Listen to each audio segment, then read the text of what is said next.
Welcome to डिवेरिया जी के study. डिवेरिया जी के study में आप लोग का स्वागत है। मैं इस चैनल के माध्यम से उन सब जीके को पढ़ाने जा रहा हूं जो विभिन्न परीक्षाओं में बार बार रिपीट होते आए हैं। वीडियो अच्छा लगे तो वीडियो को लाइक करें, चैनल सब्सक्राइब करें, बेल आइकन दबाएं, उन भाइयों तक शेयर करें जो प्रतियोगी परीक्षाओं की तैयारी कर रहे हैं। निम्नलिखित में किस प्रकार की ऊर्जा सबसे अधिक कम वायु प्रदूषण करता है? निम्नलिखित में किस प्रकार की ऊर्जा सबसे कम वायु प्रदूषण करता है? तापीय ऊर्जा की, जलीय ऊर्जा की, नाभिकीय ऊर्जा की, सौर ऊर्जा?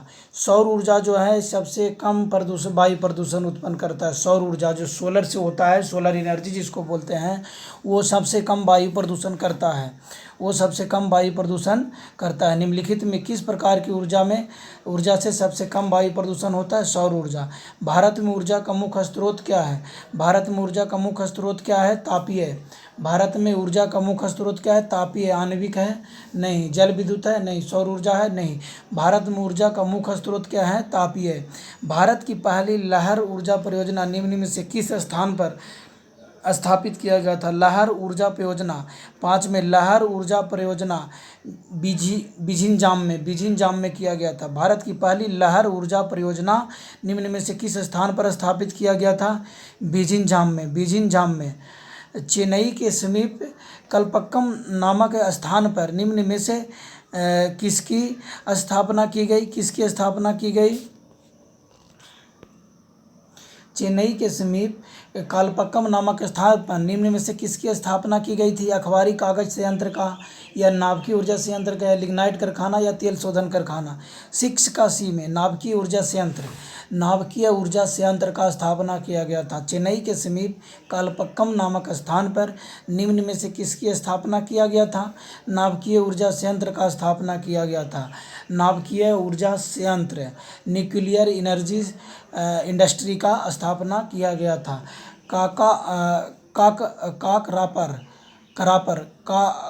काकरापर परमाणु शक्ति केंद्र निम्नलिखित में से किस राज्य में है? काकरापर परमाणु शक्ति केंद्र है, वो कहाँ है? गुजरात में है। काकरापर परमाणु शक्ति केंद्र कहाँ है? गुजरात में है। काकरापर परमाणु शक्ति केंद्र निम्नलिखित में किस राज्य में है? गुजरात में है। गुजरात में है। निम्नलिखित में से राज्यों का नाम और वह अवस्थित न्यूक्लियर रिएक्टरों के नाम जो हैं उनको सही से मिलान करना है। मिलान करिए। सी, इसका आंसर है सी। ए का 2 कर्नाटक कैगा में है। कर्नाटक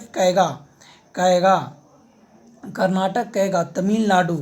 तमिलनाडु में 4 है। तमिलनाडु में कुंडनकुलम अवस्थित न्यूक्लियर रिएक्टर, यहाँ पर कुंडनकुलम। तमिलनाडु में कहाँ पर है न्यूक्लियर रिएक्टर?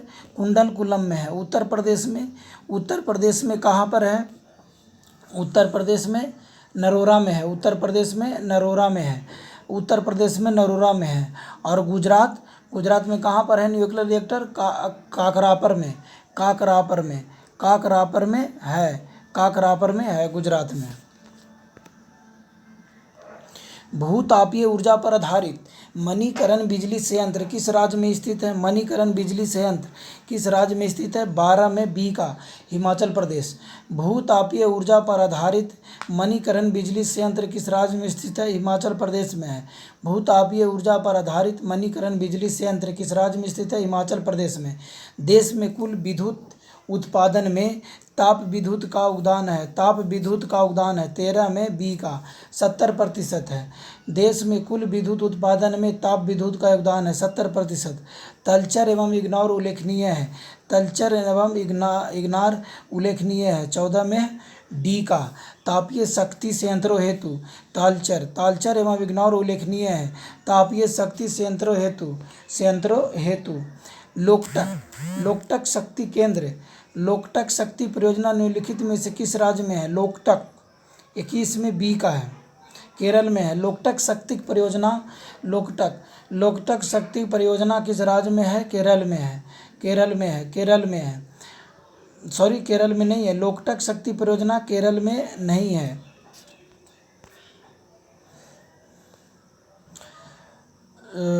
तलचर में इग्नोर उल्लेखनीय है 14 में डी का। तापीय शक्ति संयंत्र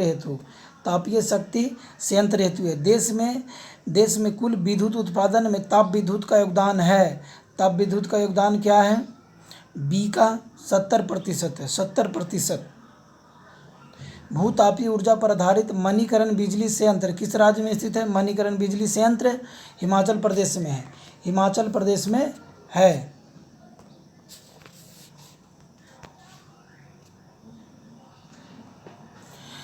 लोकटक, लोकटक शक्ति परियोजना, लोकटक शक्ति परियोजना यहाँ पर है, मणिपुर में है। लोकटक शक्ति परियोजना निम्नलिखित में किस राज्य में है? मणिपुर में है। इससे पहले जो हमने बताया था मिस्टेक हो गया था। लोकटक शक्ति परियोजना निम्नलिखित में से किस राज्य में स्थित है? मणिपुर में। निम्नलिखित में से किस स्थान पर विद्युत जल शक्ति से पैदा की जाती हैं? 22 में डी, मेटूर में। निम्नलिखित में किस स्थान पर विद्युत जल शक्ति पैदा की जाती है? मेटूर में विद्युत जल शक्ति पैदा की जाती है, मेटूर में। भारत की कुल ऊर्जा खपत में निम्नलिखित साधनों के योगदान के आधार पर इनका सही अवरोही है कोयला, पेट्रोलियम, जल विद्युत, उसके बाद प्राकृतिक गैस। भारत की कुल ऊर्जा खपत में निम्नलिखित साधनों के योगदान के आधार पर इनका सही अवरोही क्रम है कोयला, पेट्रोलियम, जल विद्युत, प्राकृतिक गैस। पवन ऊर्जा के उत्पादन में भारत का विश्व में कौन सा स्थान है? सी का चौथा है। पवन ऊर्जा में कौन सा है? चौथा है। पवन ऊर्जा में भारत का स्थान कौन सा है विश्व में? चौथा है, चौथा स्थान है। पवन ऊर्जा के उत्पादन में भारत का विश्व में कौन सा स्थान है? चौथा है। भारत में प्रथम जल विद्युत केंद्र 1897 ईस्वी में कहाँ की गई थी? जल विद्युत केंद्र कहाँ की गई थी स्थापित? प्रथम जल विद्युत केंद्र कहाँ किया गया था?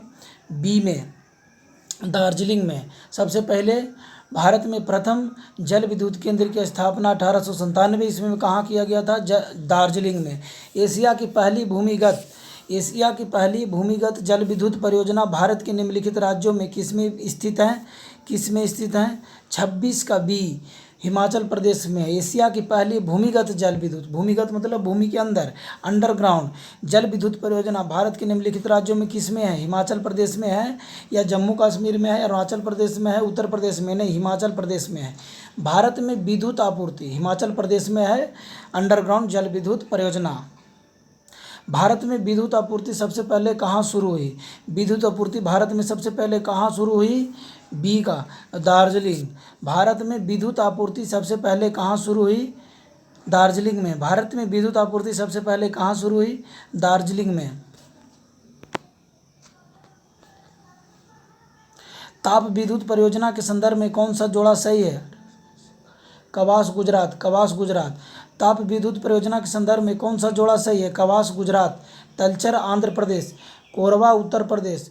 रामागुंडम, मध्य प्रदेश। कवास, गुजरात। ताप विद्युत परियोजना के संदर्भ में कौन सा जोड़ा सही है? कवास, गुजरात। ओबरा शहर प्रसिद्ध है थर्मल पावर प्लांट के लिए। ओबरा शहर प्रसिद्ध है थर्मल पावर प्लांट के लिए। ओबरा शहर प्रसिद्ध है थर्मल पावर प्लांट के लिए। ओबरा शहर प्रसिद्ध है।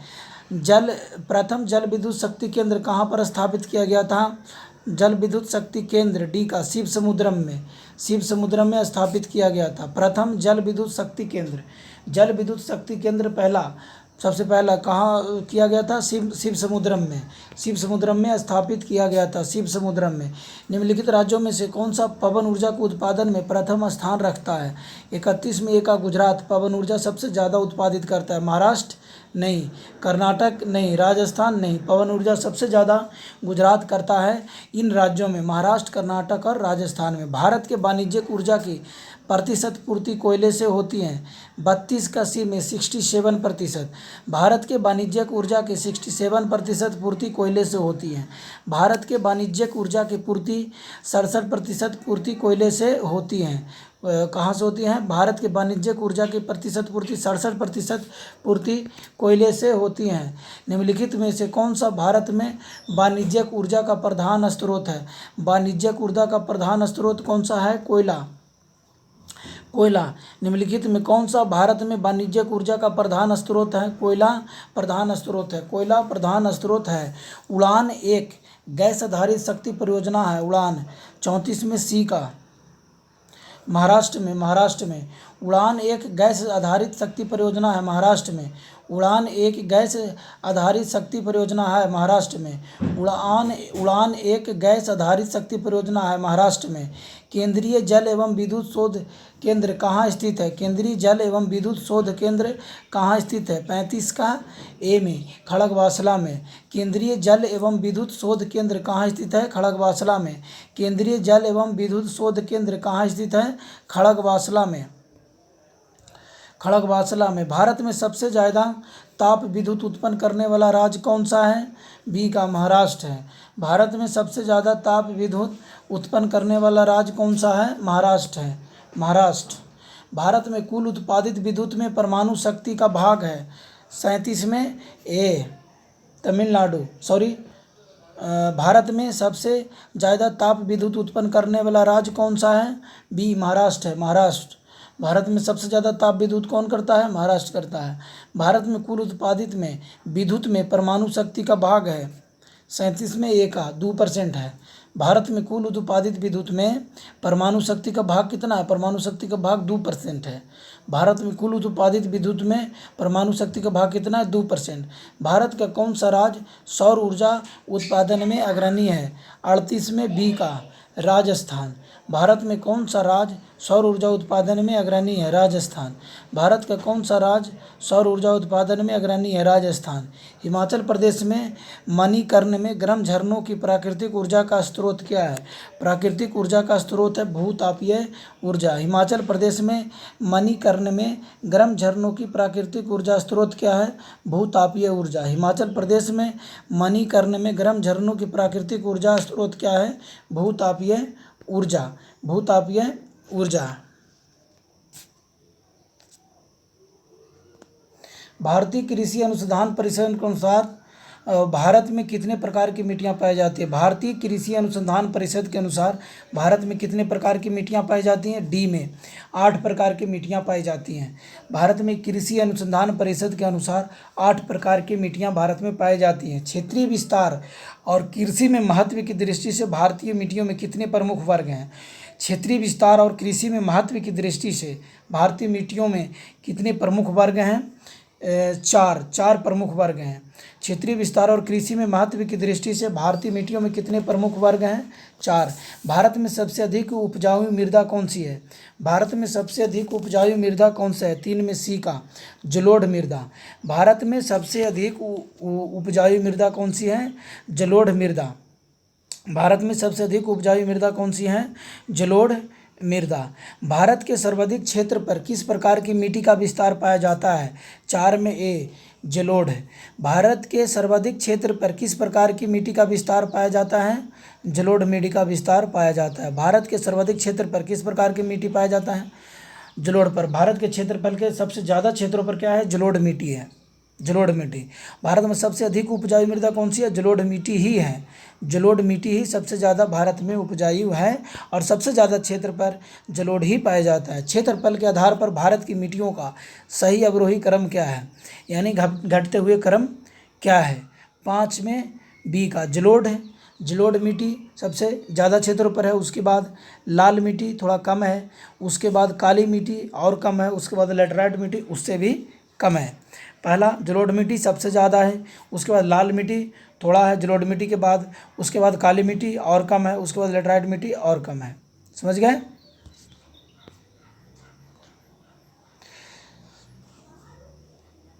भारत के विभिन्न क्षेत्रों में विभिन्न प्रकार की मिट्टियाँ पाई जाती हैं। इसका प्रमुख कारण क्या है? 6 में डी जलवायु संरचना एवं ऊंचावच की विविधता।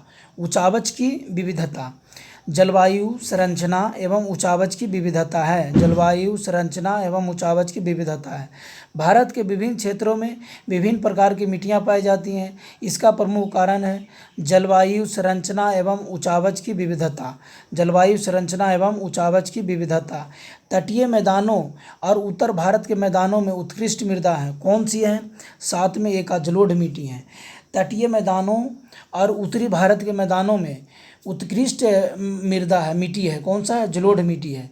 नवीन जलोढ़ मिट्टी को अन्य नाम से जाना जाता है। किस नाम से जाना जाता है? 8 में ए का खादर मिट्टी के नाम से जाना जाता है। किस मिट्टी से? खादर मिट्टी के नाम से जाना जाता है। नवीन जलोढ़ मिट्टी को खादर मिट्टी के नाम से भी जाना जाता है। नवीन जलोढ़ मिट्टी को खादर मिट्टी के नाम से भी जाना जाता है। पुरानी जलोढ़ मिट्टी को अन्य किस नाम से जाना जाता है? पुरानी जलोढ़ मिट्टी को अन्य किस नाम से? बांगर मिट्टी के नाम से जाना जाता है। बांगर मिट्टी के नाम से भी जाना जाता है पुरानी जलोढ़ मिट्टी को। पुरानी जलोढ़ मिट्टी को बांगर मिट्टी के नाम से भी जाना जाता है। भारत का संपूर्ण उत्तरी मैदान किस प्रकार की मृदा से बना है? उत्तर भाग, जो भारत का उत्तर भाग है वो किस मिट्टी से बना है? 10 का बी में जलोढ़ मिट्टी से है। जलोढ़ मिट्टी से बना हुआ है। भारत का संपूर्ण उत्तरी मैदान किस प्रकार की मृदा से बना है? जलोढ़ मिट्टी से। गंगा के जलोढ़ मिट्टी की भूमि सतह के नीचे लगभग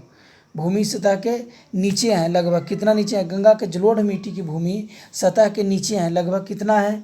11 में ये 600 मीटर नीचे है। 600 मीटर नीचे है जलोढ़ मिट्टी। गंगा के जलोढ़ मिट्टी की भूमि सतह के नीचे लगभग कितना है? 600 मीटर नीचे हैं। गंगा के मैदानों की पुरानी कछारी मिट्टी कहलाती हैं 12 के ये बांगर। गंगा के मैदानों की पुरानी कछारी मिट्टी कहलाती हैं बांगर मिट्टी कहलाती हैं। गंगा के मैदानों की पुरानी कछारी मिट्टी क्या कहलाती हैं? बांगर मिट्टी कहलाती हैं। गंगा के मैदानों की पुरानी कछारी मिट्टी कहलाती हैं बांगर मिट्टी कहलाती हैं। निम्नलिखित में से किस प्रकार की मिट्टी के लिए न्यूनतम उर्वरक की आवश्यकता होती है? निम्नलिखित में से किसके लिए होता है? 13 में से जलोढ़ मिट्टी के लिए कम से कम खाद डालना पड़ता है। उर्वरक मतलब खेती पैदावार को बढ़ाने के लिए जलोढ़ मिट्टी में सबसे कम उर्वरक डालने की आवश्यकता होती है। सबसे कम उर्वरक डालने की आवश्यकता होती है किस मिट्टी में? जलोढ़ मिट्टी में। गंगा के मैदान की पुरानी कछारी मिट्टी कहलाती है क्या कहलाती हैं? बी का बांगर मिट्टी कहलाती हैं। पुरानी कछारी मिट्टी क्या कहलाती हैं? बांगर मिट्टी कहलाती हैं। भारत के समस्त स्थल भाग का कितना प्रतिशत जलोढ़ मिट्टी से ढका है? भारत के समस्त स्थल भाग पर कितना प्रतिशत जलोढ़ मिट्टी से ढका हुआ है? बी का 24% है। भारत के समस्त स्थल भाग का कितना प्रतिशत जलोढ़ मिट्टी से ढका है? 24%। जलोढ़ मिट्टी में जब बालू के कणों और चिक्का की मात्रा लगभग बराबर होती है तो उसे क्या नाम दिया जाता है? 16 में डी का दोमट मिट्टी। जलोढ़ मिट्टी में जब बालू के कण और चिक्का की मात्रा लगभग बराबर होती है तो उसे क्या बोला जाता है? दोमट मिट्टी बोला जाता है। जब उसमें बालू की मात्रा आ जाए और चिक्का आ जाए तो वो दोमट मिट्टी कहलाती है। भारत में पाए जाने वाली कौन सी मिट्टी क्रेस्टिसियम युग में दरारी उद्भेदन से निक्षेपित पदार्थों से बनी है? 27 में डी का बलुई मिट्टी। भारत में पाई जाने वाली कौन सी मिट्टी क्रिस्टेशियस युग में दरारी उद्भेदन से निक्षेपित पदार्थों से बनी है? बलुई मिट्टी। लावा के प्रवाह से किस मिट्टी का निर्माण होता है? 20 का बी काली मिट्टी का। लावा के प्रवाह से किस मिट्टी का निर्माण होता है? काली मिट्टी का होता है। लावा के प्रवाह से किस मिट्टी का निर्माण होता है? काली मिट्टी का। काली मिट्टी का विस्तार पाया जाता है। काली मिट्टी का विस्तार कहाँ पाया जाता है? इनमें से सभी में। गुजरात में भी काली मिट्टी पाया जाता है, मध्य प्रदेश में भी और महाराष्ट्र में भी काली मिट्टी का विस्तार पाया जाता है। महाराष्ट्र, मध्य प्रदेश, गुजरात। रेगुर मृदा किसकी मृदा के लिए सर्वाधिक उपयुक्त होती है? रेगुर मृदा किसकी कृषि के लिए सर्वाधिक होता है? रेगुर मिट्टी में मतलब कौन सा पैदावार किया जाता है? बी का कपास किया जाता है। रेगुर मृदा में किसकी खेती के लिए उपयुक्त होती हैं? कपास के लिए। निम्नलिखित में कौन सी मिट्टी जैव पदार्थों से भरपूर होती है? काली मिट्टी या मखरली मिट्टी या लाल मिट्टी या जलोढ़ मिट्टी? जैव पदार्थों से कौन सा भरपूर होती हैं? कौन सा? 23 का ये में काली मिट्टी जैव पदार्थों से भरपूर होती है। निम्नलिखित में कौन सी मिट्टी जैव पदार्थों से भरपूर होती है? काली मिट्टी जैव पदार्थों से भरपूर होती है। भारत की निम्नलिखित मृदाओं में कौन सी बेसाल्ट लावा के अपक्षय के कारण निर्मित हुई? 25 में बी का रेगुड़ मिट्टी। भारत के निम्नलिखित मृदाओं में कौन सी बेसाल्ट लावा के अपक्षय के कारण निर्मित हुई? रेगुड़ मिट्टी। भारत की निम्नलिखित मृदाओं में कौन सी बेसाल्ट लावा के अपक्षय के कारण निर्मित हुआ? रेगुड़ मिट्टी। किस मिट्टी में कृषि के लिए सिंचाई की आवश्यकता नहीं होती है? 26 में बी का काली मिट्टी। किस मिट्टी में कृषि के लिए सिंचाई की आवश्यकता नहीं होती है? काली मिट्टी में सिंचाई की आवश्यकता नहीं होती है कृषि के लिए। काली मिट्टी में सिंचाई की आवश्यकता नहीं होती है, कृषि के लिए बहुत कम पड़ती है। भारत में काली काली कपासी मिट्टी को किस स्थानीय नाम से जाना जाता है? किस स्थानीय नाम से जाना जाता है काली कपासी मिट्टी को? 27 में डी, रेगुड़ी मिट्टी से जाना जाता है। काली कपासी मिट्टी को रेगुड़ी मिट्टी भी कहते हैं। भारत में काली कपासी मिट्टी को रेगुड़ी मिट्टी के नाम से भी जाना जाता है। निम्नलिखित में से किस मिट्टी के बारे में कहा जाता है कि इसकी जुताई स्वतः होती रहती है? इसकी जुताई स्वतः होती रहती है। 28 में बी का, काली मिट्टी का जुताई स्वतः होती रहती है। निम्नलिखित में किस मिट्टी के बारे में यह कहा जा सकता है कि इसकी जुताई स्वतः होती रहती है? काली मिट्टी की। प्रायद्वीपीय भारत में क्षेत्रीय मृदा के निम्न प्रकारों में से कौन सा है? 30 का बी, लाल और पीली मृदा। प्रायद्वीपीय भारत में क्षेत्रीय मृदा में निम्न प्रकारों में से कौन सा है? लाल और पीली मृदा। प्रायद्वीपीय भारत में क्षेत्रीय मृदा के निम्न प्रकारों में से कौन सा है? लाल और पीली मृदा। तमिलनाडु के 2/3 क्षेत्र पर किस मिट्टी का विस्तार पाया जाता है? 31 का ये लाल मिट्टी। तमिलनाडु के 2/3 क्षेत्र पर किस मिट्टी का विस्तार पाया जाता है? लाल मिट्टी का। तमिलनाडु के 2/3 क्षेत्र पर किस मिट्टी का विस्तार पाया जाता है? लाल मिट्टी का। लाल मिट्टी के संबंध में कौन सा कथन असत्य है? यह मिट्टी नदी घाटियों में पाई जाती है। लाल मिट्टी के संबंध में कौन सा कथन असत्य है? यह मिट्टी नदी घाटियों में पाई जाती है। लाल मिट्टी के संबंध में कौन सा कथन असत्य है? यह मिट्टी नदी घाटियों में पाई जाती है। लैटेराइट मिट्टी महत्वपूर्ण रूप से पाई जाती है मालाबार के तटीय क्षेत्र में। लैटेराइट मिट्टी महत्वपूर्ण रूप से पाई जाती हैं मालाबार के तटीय क्षेत्र में। लैटेराइट मिट्टी महत्वपूर्ण रूप से पाई जाती हैं मालाबार तटीय क्षेत्र में। मालाबार तटीय क्षेत्र में किस मिट्टी में लोहे और एल्युमिनियम की ग्रंथियां पाई जाती हैं?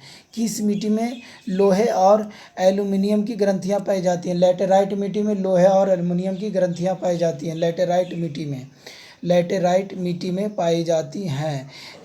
किस मिट्टी में लोहे और एल्युमिनियम की ग्रंथियां पाई जाती हैं? लैटेराइट मिट्टी में। लैटेराइट मिट्टी का प्रधान क्या है? 35 में ये मलाबार तटीय प्रदेश में पाए जाते हैं। लैटेराइट मिट्टी मलाबार तटीय प्रदेश में पाए जाते हैं। लैटेराइट मिट्टी का प्रधान है मलाबार तटीय प्रदेश में लैटेराइट मिट्टी पाई जाती है। भारत में निम्नलिखित में से कौन सा मृदा समूह लोहे का अतिरेक होने के कारण अनुबर्बर होता जा रहा है? लैटेराइट मिट्टी का। लैटेराइट भारत में निम्नलिखित में कौन मृदा समूह लोहे का अतिरिक्त होने के कारण अनुबर्बर होता जा रहा है? लैटेराइट मिट्टी। धान की खेती के लिए सर्वाधिक आदर्श मृदा कौन सी है? आदर्श मिट्टी कौन सा है? जलोढ़ मिट्टी जो है धान की खेती के लिए बहुत अच्छा है। जलोढ़ मिट्टी धान की खेती के लिए बहुत उत्तम है। निम्नलिखित में किस राज्य में लैटेराइट मिट्टी पाई जाती है? लैटेराइट मिट्टी किस राज्य में पाई जाती है? केरला में लैटेराइट मिट्टी पाई जाती है। केरला में लैटेराइट मिट्टी पाई जाती है। मृदा अपरदन रोका जा सकता है वन रोपण के द्वारा, अति चराई के द्वारा नहीं, वनस्पति उन्मूलन के द्वारा नहीं, पक्षी संख्या में वृद्धि के द्वारा नहीं, वन रोपण के द्वारा मृदा अपरदन को रोका जाता है। रेगुड़ मिट्टी का दूसरा नाम है काली मिट्टी। 44 में बी का, काली मिट्टी। रेगुड़ मिट्टी का दूसरा नाम क्या है? काली मिट्टी। रेगुड़ मिट्टी सबसे ज़्यादा होता है कहाँ होता है? महाराष्ट्र में, तमिलनाडु में, आंध्र प्रदेश में, झारखंड में। कहाँ होता है? महाराष्ट्र में रेगुड़ मिट्टी सबसे ज़्यादा होता है, यानी काली मिट्टी सबसे ज़्यादा कहाँ होता है? महाराष्ट्र में। रेगुड़ मिट्टी सबसे ज़्यादा कहाँ होता है? महाराष्ट्र में। निछालन और ऑक्सीकरण द्वारा निर्मित मृदा कौन सी होती हैं? मखरला मिट्टी। निछालन और ऑक्सीकरण द्वारा निर्मित मृदा कौन सी होती है? मखरला मिट्टी होती है। निछालन और ऑक्सीकरण द्वारा निर्मित मृदा कौन सी होती है? मखरला मिट्टी होती है। निम्नांकित अपरदन के प्रकारों में से किसके कारण चंबल के खड्डे बने हैं? निम्नांकित अपरदन के प्रकारों में किसके कारण चंबल के खड्डे बने हैं? 47 में डी का, अवनालिका गली के कारण। अवनालिका यानी गली के कारण बने। निम्नलिखित अपरदन के प्रकारों में से किस कारण चंबल के गड्ढे बने हैं? आस्टर सीट नहीं, अस्फालन स्पेलिस नहीं, रील मतलब झूल सदृता नहीं, अब नालिका यानी गली, अब नालिका गली मतलब चंबल की घाटी कभी ऊंचा कभी नीचा, कभी ऊंचा कभी नीचा है, ट्रेन से देखे हो आप, तो उसी तरह से वो गली के टाइप से बना हुआ है। तो कैसे बना है, अब नालिका से ही बना है, अब नालिका से कारण निम्नलिखित अपर्दन के प्रकारों से, किस अपर्दन के प्रकारों से, अभिनालिका मृदा अपर्दन से बना है, अभिनालिका मृदा अपर्दन से चंबल की घाटी के गड्ढे बने हैं। मृदा अपर्दन के क्षेत्र के उपचार हैं, क्या हैं, 48 में बी है। मृदा अपर्दन के लिए, मृदा अपर्दन के लिए 1 और 2 है, 1 और 2 मतलब समोच्च क्षेत्र की किनाराबंदी करना, समोच्च क्षेत्र की पहले किनाराबंदी करिए, उसके बाद भू उपयोग का विनियमन कीजिए, भू उपयोग का विनियमन कीजिए, वृक्षों की कटाई नहीं, पशुओं को चराने की छूट देना नहीं, समोच्च क्षेत्र की पहले किनाराबंदी, हाइट बनाइए उसके मेड़ को अच्छा से, और भू उपयोग का विनियमन कीजिए, तो मृदा अपर्दन को और रोका जा सकता है। मतलब भू उसका उपयोग के लिए नियम बना के हमेशा उपयोग करते रहें, कुछ लगाते रहें, तो वो मृदा अपर्दन नहीं होता है। महाराष्ट्र में सर्वाधिक मात्रा में पाई जाने वाली उपलब्ध मृदा प्रकार है, महाराष्ट्र में कौन सी मिट्टी पाई जाती है, काली मिट्टी, 50 का बी में काली मिट्टी सबसे ज़्यादा पाई जाती है। महाराष्ट्र में सर्वाधिक मात्रा में पाए जाने वाली उपलब्ध मृदा कौन सा है, काली मिट्टी। निम्नलिखित राज्यों में से किस में भारत की सबसे अधिक अंतर्देशीय लवणीय आई भूमि है, लवणीय भूमि है 51 में डी का, राजस्थान में। निम्नलिखित राज्यों में से किस में भारत की सबसे बड़ी अंतर्देशीय लवणीय आई भूमि है, राजस्थान में। निम्नलिखित राज्यों में से किस में भारत की सबसे बड़ी अंतर्देशीय लवणीय भूमि है, राजस्थान में। निम्नलिखित में से किसका संबंध सफ़ेद नमक से, जो शुष्क मौसम के दौरान कुछ क्षेत्रों में भूमि को आच्छादित कर देता है सफ़ेद नमक जैसा, वो कौन सा होता है, अर्ग, रेग या ऊसर, क्या होता है, 32 में बी का, 52 में डी ऊसर होता है, ऊसर, 32 में डी ऊसर होता है, ऊसर। निम्नलिखित में से किसका संबंध सफ़ेद नमक से जो शुष्क निम्नलिखित में से किसका संबंध सफ़ेद नमक से जो शुष्क मौसम के दौरान कुछ क्षेत्रों में भूमि को आच्छादित कर लेता है, ऊसर को आच्छादित कर देता है। वीडियो अच्छा लगे तो वीडियो को लाइक करें, चैनल सब्सक्राइब करें, बेल आइकन दबाएं, उन भाइयों तक शेयर करें जो प्रतियोगी परीक्षाओं की तैयारी कर रहे हैं। धन्यवाद।